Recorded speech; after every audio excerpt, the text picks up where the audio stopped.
No início da Páscoa, ouvíamos essa sentença. Por medo dos judeus, estavam com as portas fechadas. E agora, no fim da Páscoa, repete o Evangelho.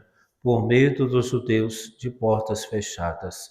O contrário do amor não é o ódio, mas o medo, como já afirmamos logo no início da Páscoa. E, de fato, não podemos deixar que o medo nos domine.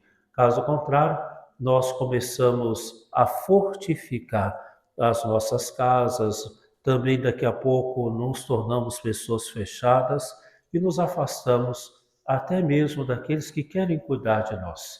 Não tenhamos medo, digamos assim, como o Papa João Paulo II, no início do seu pontificado, exclamava: não tenhais medo.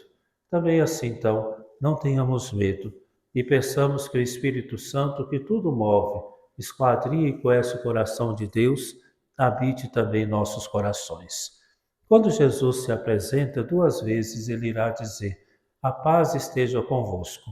E logo em seguida ele realiza e diz palavras diferentes. A primeira vez, a paz esteja convosco, e mostra a sua mão, as suas mãos e o lado. A paz, então, que vem de Jesus é uma paz apaixonada. Por isso, então, quando nós olhamos para o Cristo crucificado, suas mãos com chagas, seu lado aberto, ele está dizendo: queres ter paz? Apaixone-se. É um pouco o contrário, às vezes as pessoas acham que apaixonar-se é adoecer. E, de fato, nós temos medo de nos apaixonar e até recomendamos aos mais jovens: ninguém pode viver de paixão, mas é pelo contrário. Se queremos ter paz, devemos nos apaixonar. Caso contrário, vamos viver tíbios, mais ou menos, e depois, mais adiante, daremos conta de quanto tempo passamos sem viver no amor ou apaixonados. Por isso, então, é muito importante que a gente se apaixone. Quando Cristo mostra suas chagas, ele não mostrou acusando os apóstolos e os discípulos: vejam o que fizeram comigo, por que que me fizeram mal, por que que me atacaram, por que que abriram o meu lado, nada disso. Jesus foi dizer a eles: vejam, foi por amor a vocês. E quando chegarmos nos céus, estará Cristo com as chagas e compreenderemos quanto ele foi apaixonado por nós. Portanto, se quisermos ter paz, é preciso que a gente viva apaixonado. Uma paz inquieta. E como diz São João da Cruz, dor de amor só se cura com a presença e a figura. Ou seja, dor de paixão só passa quando a gente encontra a pessoa amada. Por isso que devemos viver muito apaixonados para um dia abraçarmos Cristo, que amamos e que nos ama. Depois Jesus vai dizer: a paz esteja convosco, pela segunda vez. E ele enviará, como o Pai me enviou, eu vos envio. A paz, portanto, nos coloca em movimento, colocar-se no mundo, colocar-se no meio das pessoas, para que, através de nós, descubram o caminho dos céus. A paz, portanto, não se trata de aquietar-se. Aliás, é muito interessante, a igreja sofreu vários incômodos ou perturbações ao longo da história. Ainda na igreja nascente, o estoicismo, quando existiam os estoicos, é preciso que a gente entre numa espécie de recolhimento, de tal modo que a gente encontre nisso uma grande paz, aproximando-se de uma visão budista, quando então a gente entende que a nossa alma tem que dissolver no todo, e a gente então se entrega numa espécie de grande êxtase, inclusive perdendo a identidade. Quando chega o século XVI, o quietismo, a mesma coisa, dizendo assim: olha, o cristianismo tem que levar-nos uma paz interior tão intensa que a gente possa viver até mesmo desconectados dos problemas deste mundo. Não, não é essa paz que nós estamos buscando.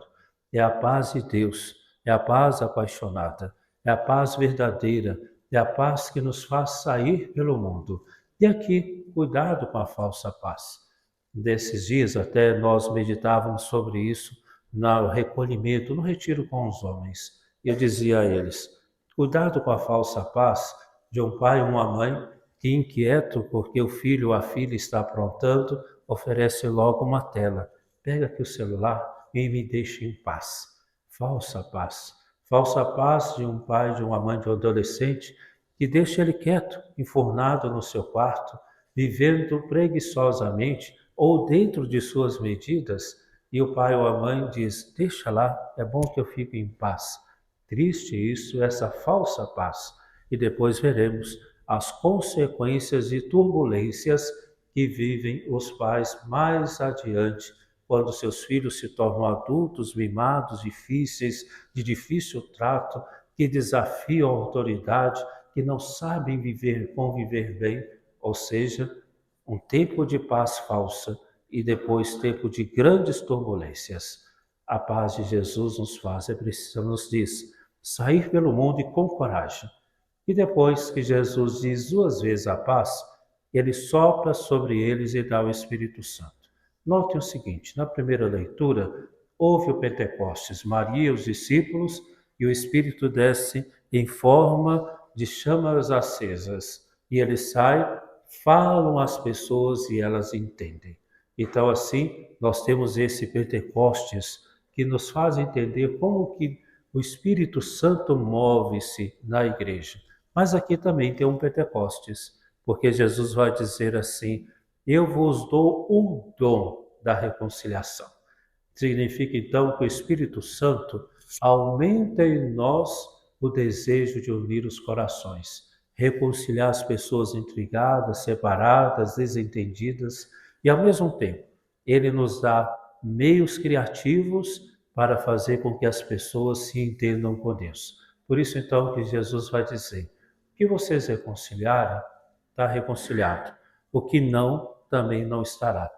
Pensemos nisso não como um privilégio, mas como uma grave responsabilidade, porque se há pessoas afastadas de Deus, cadê o Espírito que recebemos?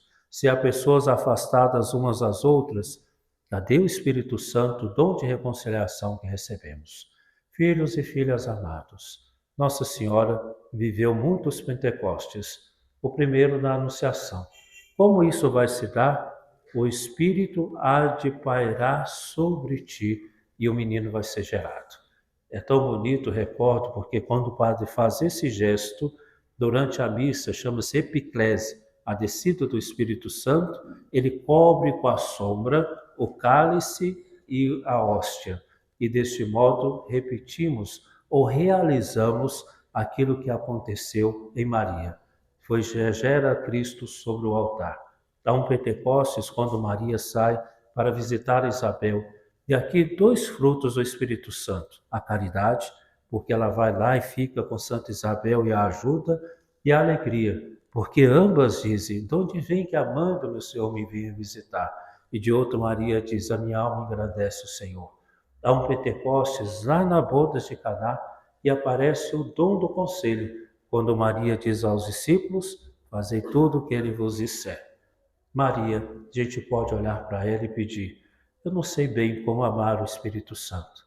Ame Nossa Senhora e ela vai nos ajudar a acolher o Espírito Santo, a ouvir o Espírito Santo e viver sob a luz do Espírito Santo. Que o Espírito Santo ilumine a nossa inteligência, inflame o nosso coração de amor, para que assim, como chamas vivas, possamos colocar fogo no mundo, espalhando paixão, espalhando a dor de Cristo por todos os lados.